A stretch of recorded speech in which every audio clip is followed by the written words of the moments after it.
नमस्कार दोस्तों, आज न्यूज स्पंदन की अभिनव भेंट वार्ता की कड़ी में हमारे बीच एनसीसी पार्टी के राष्ट्रीय अध्यक्ष मौजूद हैं और आज हम इनसे जानेंगे पार्टी का मुख्य उद्देश्य क्या है, जिन्होंने एक्स एनसीसी कैडेट के लिए उनकी समस्याओं से संबंधित समाधान हेतु एक संगठन बनाया और उस संगठन के जरिए बहुत से एनसीसी कैडेट की समस्याओं का समाधान किया गया।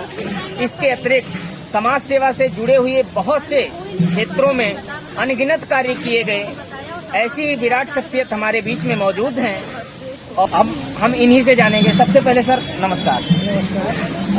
मैं अजीत सिंह बागी हूँ, एनसीसी कैडेट हमरा का चेयरमैन और हमरा एनसीसी युवा संस्थान के अलावा मैं एनसीसी पार्टी का संस्थापक हूँ। सर, आपने राजनीतिक पार्टी का गठन किया, इसके क्या प्रमुख उद्देश्य?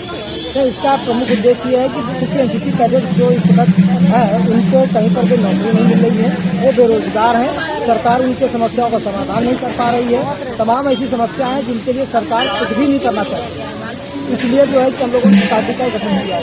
जो बेरोजगारी है, बेरोजगारी एक ऐसा मुद्दा जिसको ये कभी भी दूर नहीं कर पा रहे हैं, हम उस बेरोजगारी को दूर करेंगे। शिक्षा की जो समस्याएं आ रही, शिक्षा का समाधान करेंगे। एनसीसी कैडेट को हर जगहों पर उनको रोजगार दिया जाएगा, उनको नौकरी दिया जाएगा। सर, संगठन विस्तार को लेकर अभी कितना प्रोग्रेस हुआ है एनसीसी पार्टी? नहीं, संगठन विस्तार के लिए जहाँ तक आप बात कर रहे हैं तो संगठन का विस्तार हमारा 25 राज्यों में हम कर चुके हैं। 25 राज्यों में लोग हमारे हैं, 25 राज्यों में लोग हमारे कार्य कर रहे हैं, 25 राज्यों में लोग ऑलरेडी अच्छी तरह से काम कर रहे हैं और आप चाहे तो मैं उसकी लिस्ट आपको दे सकता हूँ। सर, विधानसभा चुनाव 2022 में क्या एनसीसी पार्टी समर में आएगी? देखिए, 2022 के चुनाव में आने की संभावना न के बराबर है, ये मैं बिल्कुल खारिज कर देना चाहता हूँ कि 2022 में हम चुनाव नहीं लड़ेंगे। 2024 और 2023 जो कि नगर निगम का चुनाव है और 2024 लोकसभा है। 2023 और 2024 में पार्टी आप उत्तर प्रदेश में सारी चीजें सुचारू रूप से संचालित हैं। आपने देखा महाकुंभ का भी कोरोना काल में आयोजन किया गया और बहुत तरीके के धार्मिक अनुष्ठान किए जा रहे हैं। प्रदेश सरकार के द्वारा कांवड़ यात्रा पर हालांकि बाद में उसमें हाईकोर्ट के द्वारा दखल दी गई, चीजें सामने आई, लेकिन विद्यालय 2 सालों से बंद हैं। इस पर आपका क्या कहना है? नहीं, देखिए, विद्यालय बंद है उस पर तो शायद कल जो है कि उस पर भी एक अध्यादेश लागू हो चुका है। 16 अगस्त से जो है कि स्कूल खुल रहे हैं, जिसमें कि लगभग कक्षा हाई स्कूल से लेके उच्च शिक्षा वाले माध्यमिक में खुल रहे हैं। बाकी नीचे जो प्राथमिक विद्यालय है या जूनियर हाई स्कूल है उनको बंद रखा जा रहा है, क्योंकि तीसरी वेव जो आने वाली है वो तीसरी वेव सबसे ज्यादा इफेक्टिव बच्चों के ऊपर होगी और बच्चे जो होते हैं वो कक्षा 8 के नीचे से ही गिने जाते हैं, जिनकी उम्र 12 से 13 साल की है। वो 0 से 13 साल के बीच में थर्ड वेव की इफेक्ट सबसे ज्यादा होगा, इसलिए वो नहीं खुल रहा है, बाकी खुल रहा है। लेकिन मैं तो ये चाहता हूँ कि जो धार्मिक चीजों का प्रतिबंध लगा हुआ है वो धार्मिक चीजें खुलनी चाहिए।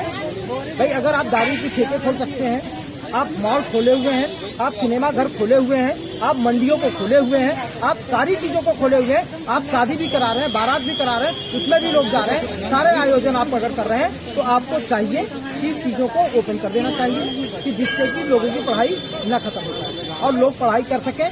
वरना आज की स्थिति ये है कि शिक्षा के नाम पे हम खिलवाड़ कर रहे हैं। मुलायम सिंह जी थे, उन्होंने शिक्षा के साथ खिलवाड़ किया, जो कि नकल विरोधी अध्यादेश था कल्याण सिंह का लाया हुआ, उसको उन्होंने समाप्त किया था और उसके बाद से पढ़ाई की स्थिति इतनी हो गई खराब, बहुत ज्यादा। और आज 2 साल से कोरोना काल की वजह से लोगों को पास कर दिया जा रहा, बच्चे 80% 90% लेके आए हैं, मगर अगर उनको अभी मैथ से लेकर फिजिक्स से लेकर उसको रख दिया जाए सामने तो शायद बच्चे 90% वाला बच्चा ये बताने में असफल हो जाएगा कि फिजिक्स के जो है जन्मदाता कौन थे या इतिहास का जन्मदाता कौन था, समाज शास्त्र का जन्मदाता कौन था, ये बता पाने में भी ये बच्चे शायद बता पाने में मुश्किल लग जाएगी।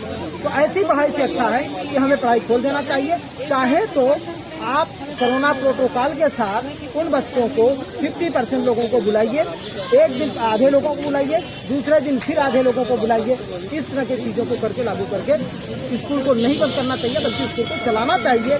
वरना जो रिसर्चर्स हैं, जो लोग PhD कर रहे हैं, वो किस प्रकार की रिसर्च कर रहे होंगे, ये हम और आप दोनों लोगों को समझ रहे हैं। और ये सरकार को चाहिए कि शिक्षा के साथ खिलवाड़ न करके खोल देना चाहिए।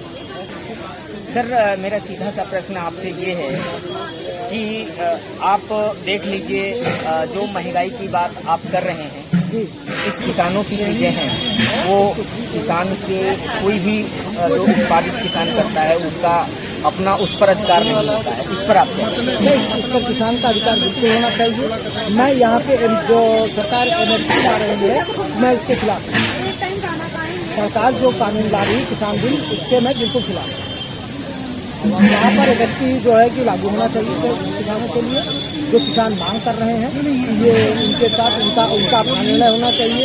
वो दाम तय करने का काम किसानों का होना चाहिए, क्योंकि वो उसने बोया है, उसने जोता है, उसकी लागत वो तय करेगा, न कि सरकार तय करेगी। कि हम गेहूँ उसने बोया है 50 रुपए में और सरकार कहेगी बेचो 25 रुपए में, तो ये नहीं होना चाहिए, बल्कि किसान को ही इसको तय करना चाहिए। उसके लिए एक समिति बननी चाहिए, एक किसानों की, जो कि किसान वो बैठ के इसको तय करे कि कितने रुपए होगा, उतने रुपए के हिसाब से वो चीजें बिके। सर, मेरा प्रश्न आपसे ये है, आप देख रहे हैं, क्या ऐसे में आपकी एक राजनीतिक पार्टी है, तो क्या आप किसानों के समर्थन में जो है सरकार से मांग करेंगे? मैं बिल्कुल किसानों के समर्थक में हूँ, बिल्कुल किसान जो चाहते हैं मैं उसके साथ हूँ। लेकिन मैं यहाँ पर ऐसे किसानों के साथ में नहीं हूँ कि 26 जनवरी 2021 को जो हरकतें इन लोगों ने किया है, ट्रैक्टर चला के और तिरंगे का अपमान करके, खालसा की झंडे को लगा के, मैं ऐसे किसानों के साथ बिल्कुल भी नहीं हूँ। जो रियल किसान है, जो खेतों में काम कर रहा है, जो है कि दिल्ली में नहीं बैठा हुआ है, बल्कि वो अपने खेतों में भाई हम रियल किसान जो अपने यहाँ खेती कर रहा है, वो धान की बुआई कर रहा है, वहाँ पर वो कौन से किसान है जो वहाँ पर मुर्गे की टांगे नोच रहे हैं, दारू पी रहे हैं, और साथ में जो है कि मुफ्त की बिजली, जो है कि दिल्ली सरकार की मुफ्त की बिजली और पानी का दुरुपयोग कर रहे हैं। मैं इस मामले में राकेश टिकैत के साथ बिल्कुल भी नहीं हूँ। मैं किसानों के साथ, लेकिन राकेश टिकैत के साथ नहीं हूँ।